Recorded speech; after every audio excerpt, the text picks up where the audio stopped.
And we are back with game number 2. So Raad on the steel song, still on the offensive immediately. Got a flute out, we got a Cinderella singing Bare Necessities, and we're starting to get rid of those songs from Harry's hand. The Emerald Steel, an interesting one, doesn't play too many songs, but they are all very valuable because they're either going to draw him more cards if it's a whole new world. Let the Storm Rage On also gets Harry an extra card, which is always good, and pings some damage. And just in general, like, the Steel is very damage focused song-wise, so if you can get rid of those cards from your opponent's hand, it's always going to be a bonus, particularly for these more frail characters like Cinderella. Raad already on the 1 law.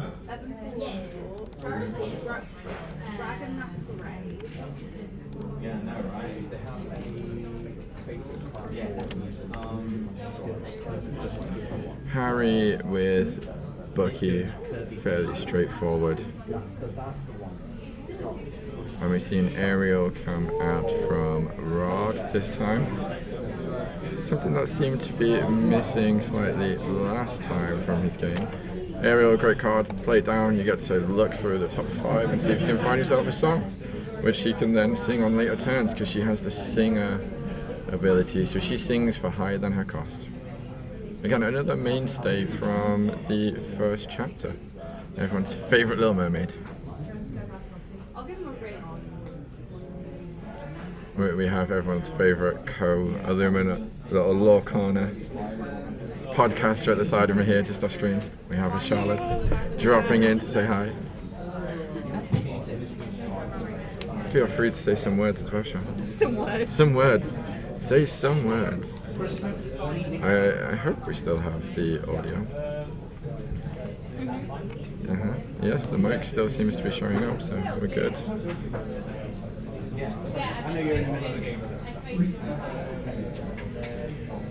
There we go.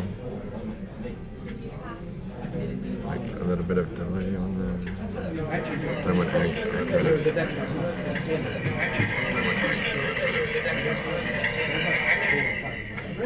Yeah, we're good. There is volume still. We are still here. Everything is okay. Okay, back to our game then. 2 flutes down now from Raad. Those flutes can really start racking up quickly, especially chipping away. Each time Raad sings a song, he's going to get to add 2 law. We see a Curse Merfolk and the shifted Floodborn Diablo there from Harry.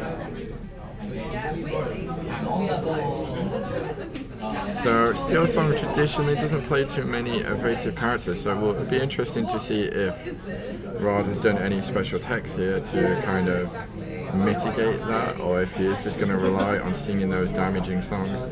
We see a Rapunzel get inked. Interesting play. Rapunzel obviously great for drawing some extra cards, but if there's no damage down, then there's nothing to heal and you're not going to get any cards back. And we see a quest with Ariel, putting Raad up to 5. Harry yet to get on the board. Then we get a Aladdin, Diablo singing Strength of a Raging Fire there with the 3 characters down. That was enough to get that Ariel off the board. And now Diablo in a nice position to start gaining Harry some extra cards. Let's see a quest from the Cursed Mermaid. Excellent card. Very low cost, starts questing for 2 straight away. And your opponents don't generally want to attack it, because if they do, they have to discard. So it's one of those good risk-reward elements that we love to see in Lorcana. Another song there from Raad, putting up another 2 laws. Very slowly ticking away, approaching that halfway mark. Harry only on the 2 still though. We are only on turn 5 though, judging by the inks that both players have got down, so it's still very much all to play for. Harry last game though really did just seem to get ahead and then Raad couldn't catch up, so we'll see this time we have a 5 cost. Could be the Robin Hood. We have a quest from everyone on Harry's side, and that Aladdin, the new Floodborn one, when you quest with him, it lets you banish an item. So one of those flutes is gone. That's going to slow Raad down slightly. It shouldn't be too detrimental overall.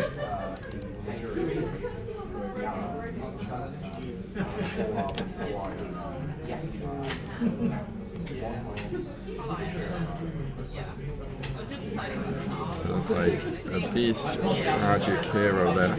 That means every time that Raad starts his turn, he gets to draw an additional card. Those 2 cards drawn will let Harry also draw 2 cards though off of his Diablo. So every time when that Diablo is exerted, every time your opponent draws a card, you get to draw as well. So with things like a Flavisham on board, if you're playing Sapphire Steel or any Sapphire variant with a Hiram Flavisham, they will draw a card for their turn, you get to draw a card because of Diablo. They will then banish an item and draw 2 cards, you get to draw 2 cards as well.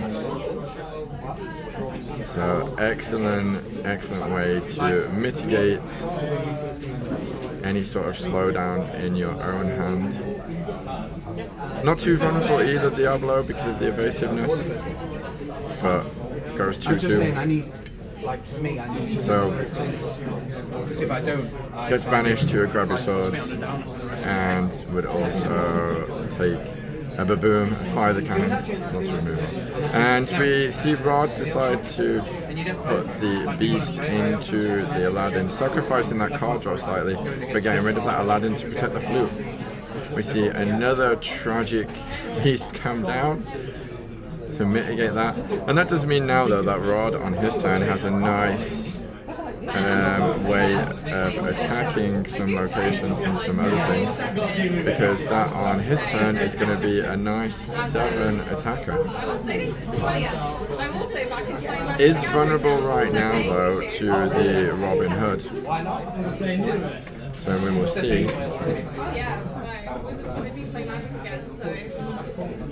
which way Harry wants to go here. Now obviously if the Robin Hood does attack into the beast and banishes it, Robin Hood will gain Harry 2 lore. Also quest for 2 as well, so Robin Hood, very valuable card. Basically no matter what is going on with it, you are going to get some of it. And Harry does go for the challenge into the beast, getting that out of there while it still only has 3 attack. If that swung back onto Raad's turn, then it would be worth 7. So definitely worth getting rid of it right now. And then we see the Diablo attack into the Cinderella. Removing those options and singing some songs.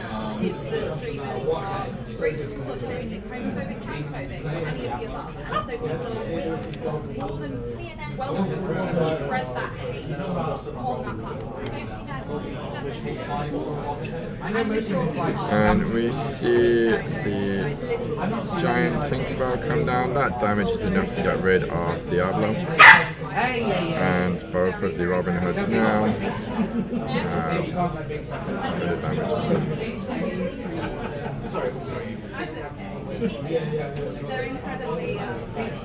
If you hear random barks and things, the Dice Cup is a dog-friendly venue. It's also an all-vegan cafe. Little plug there for the Dice Cup. But you may occasionally, yes, go for the Dice Cup. The lovely Nottingham bus station behind us as well. Luckily, I have a rather large head, so it's blocking it out slightly.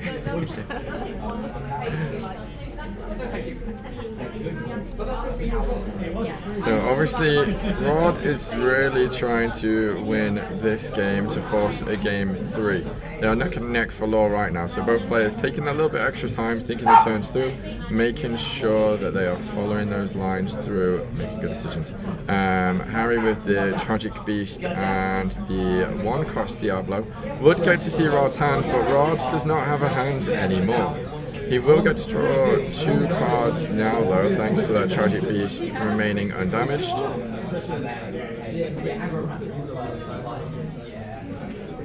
So let's see if Raad hits something good. At this stage we'll be looking to try and get rid of one of those big cards that Harry has down. We have 6 ink on Raad's side, so again, sitting fairly comfortably. There's not much that he could draw here that he won't be able to play. We have 2 high-cost singers out as well, both of them being Tragic Beast being a 5 cost and Tinkerbell being the 6 cost, so that means that we can actually sing pretty much anything. We see a Ariel get inked, and then the Tragic Beast sings a whole new world, so both players are going to draw 7 cards. On the top of Harry's discard pile there is the Diablo. We're probably going to go for a shift. Would have been interesting to see if he had a Bucky in there as well to do a 2-pronged assault. Could have played the Bucky, shifted the Diablo, or even just played the Floodborn Diablo and had Raad discard whatever he had going on his hand. Now, much healthier position. Got 7 ink there to be able to play whatever he wants. We might see a few cards come down just to kind of build out that board.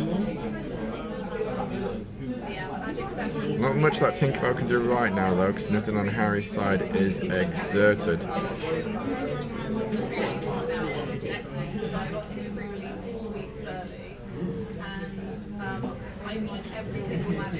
We have 2 flutes. A song was played, so that's going to pop Raad up to 10.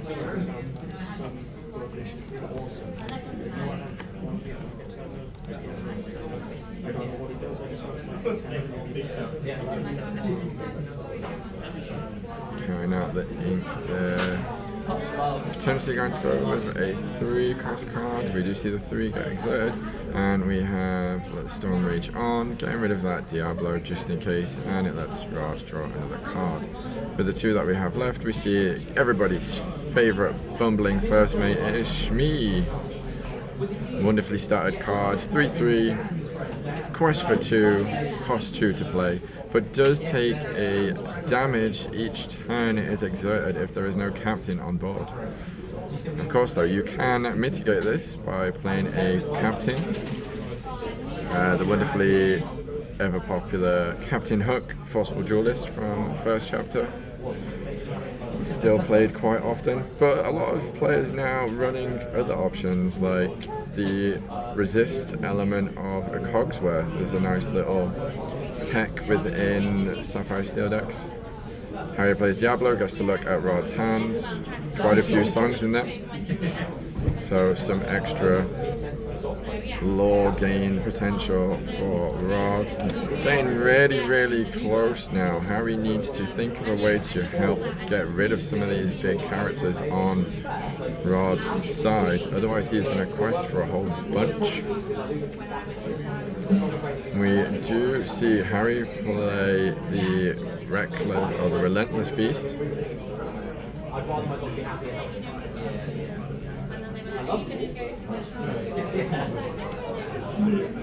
Obviously there was a lot of people that got really excited about this at the start of Into the Inklands with the Bayou and the Infinite Quest loop with peeing damage with the Sheriff of Nottingham. Always have to give a little shout out to Nottingham, seeing as we're based in the heart of Robin Hood country. Yay, set champs. Thank you. Yes, we do have some set champs action going live. Thank you for joining us. So yeah, we are live from the Dice Cup in Nottingham. This is part of Illuminats. Earlier this week we revealed an exclusive reveal, the brand new Robin Hood. Robin Hood would love this board right now, gaining, well, wouldn't love this board right now because there's no extra damage down on the opponent's side. But that Robin Hood get quests for 1 more lore for each damage character. So Harry did remove the Tinkerbell and went up to 10 himself. This is still anybody's game. Raad is slightly ahead, and those flutes do mean he can tick over nicely. Currently, could get up to 18 and have those 2 flutes on board, but would leave his board very vulnerable. Does he have 2 songs though? So if he sang a song this time, quested with both Beast and Shmee, we could see him gain 6 lore this turn, and then he might have another song to close it out next turn. Harry currently, though, in a nice situation where he can banish using the Robin Hood to gain 2. He can quest with Beast, banish with Robin Hood to ready that Beast again. And so he could really start to actually lock in some extra lore himself.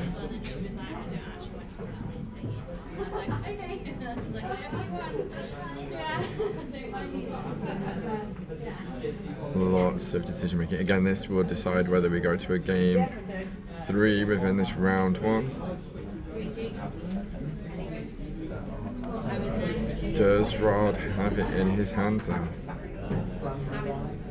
Can he see his out relying on those flutes? Unless Harry's list is playing a Rise of the Titans, there's no way those flutes are going. Or a Bencher. Or an Avalanche. No, Avalanche locations. The Aladdin needs to quest before it can start banishing items. So, which way is it gonna go?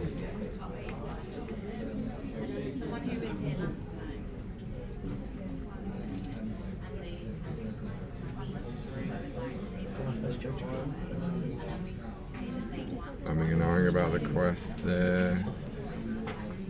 Is he gonna commit?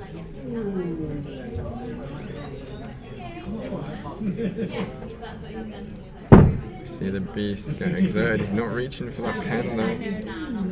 He's trading in 2.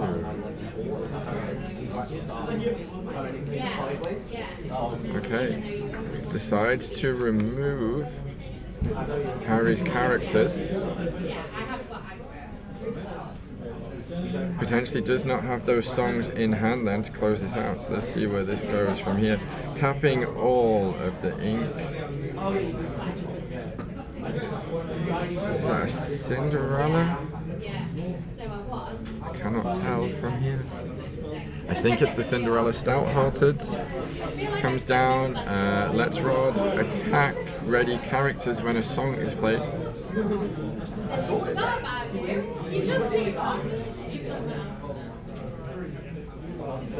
Very interesting play here again. Maybe Raad did not have those songs in hand, but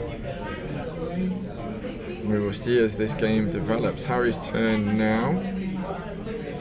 See what Harry can do to respond to this situation. So he goes for a quest with the Beast. Nice quest for 2 there. Possibly going to see some damage coming down in the form of a song. Emerald Steel, not really known for its rush characters, so there's not necessarily going to be any challenges there to put some damage down. And yes, we do see the strength of a Raging Fire does damage for the amount of characters on board. So a nice 2 damage to finish off that tragic Beast, and the Relentless Beast gets readied again. Then we see an Ursula and a little Robin Hood come down. Diablo quests for another 1. And then Harry passes the turn.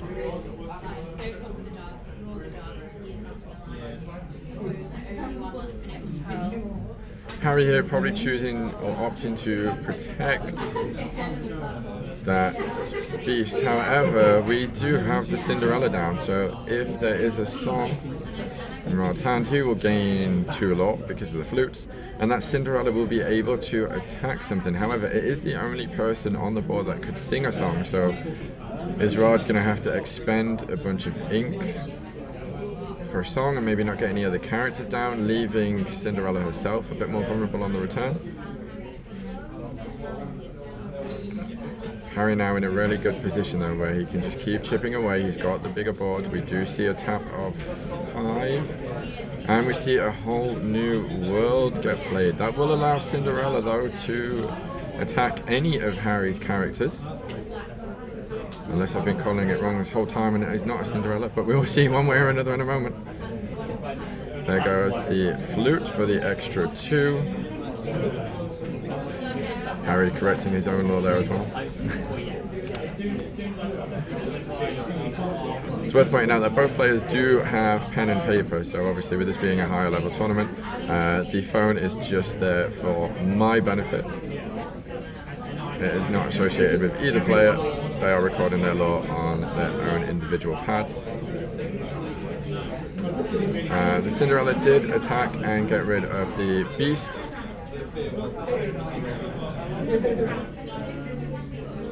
And we see a pass turn. We have a queen and a Ursula, but in her Vanessa form.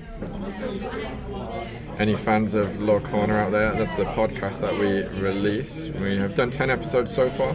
Been a little break while we've been busy with some card reveals, but Josh very famously referred to it as the Pretty Witch Ursula back when this was first revealed. So Harry with the Tragic Beast, and just to add an extra bit of pressure, we see a Cursed Merfolk and a Diablo to see that fresh new hand of Raad. Raad does have the 2 songs there, Strength of a Raging Fire and Let the Storm Rage On. And Harry there realizing that that closes out the game for him. He can't remove everything and stop those songs coming down. So we are going to go to a game 3.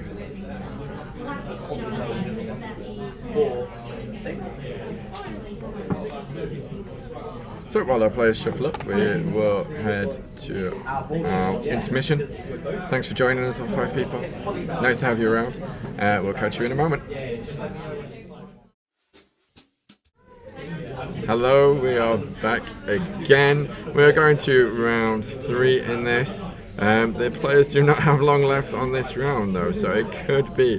They have literally got 1 minute. My helpful hand from the side has just shown. So we will see what goes on here. It's going to have to be some rapid plays. We will wipe their law. Most of the games here are wrapping up at the Dice Cup for this round 1. So we've already seen 2 of the very popular archetypes. Both decks playing Steel. Steel are very popular ink at the moment, thanks to its draw power with a whole new world. Although some deck archetypes are dropping that now in favor of a slower kind of draw. But mostly popular just to the huge damage output that it has.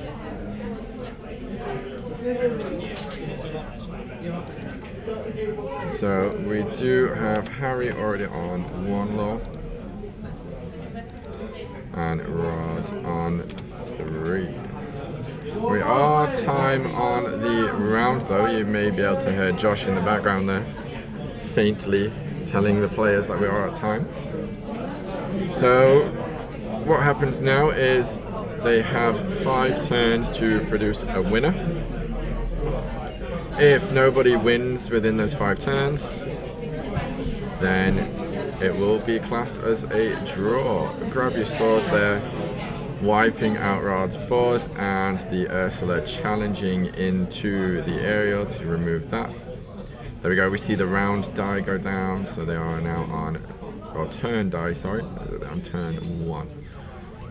Turn 2, not much that Raad could do there. Harry putting out the Tragic Beast and questing for 1, putting himself onto 2. We're now on turn 3.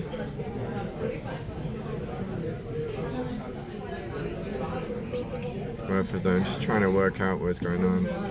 Turn 4. Harry dropping there, questing to 5. Very unlikely that we're going to get a solid winner unless Harry can suddenly do a big burst for 15. No, both players realizing there's not much they can do here. The first game was kind of long. That second game really kind of took a little bit longer. But like we said, Raad really wanting to go for that win and play it out. Completely understandable. It's high stakes. People want these Ursula cards.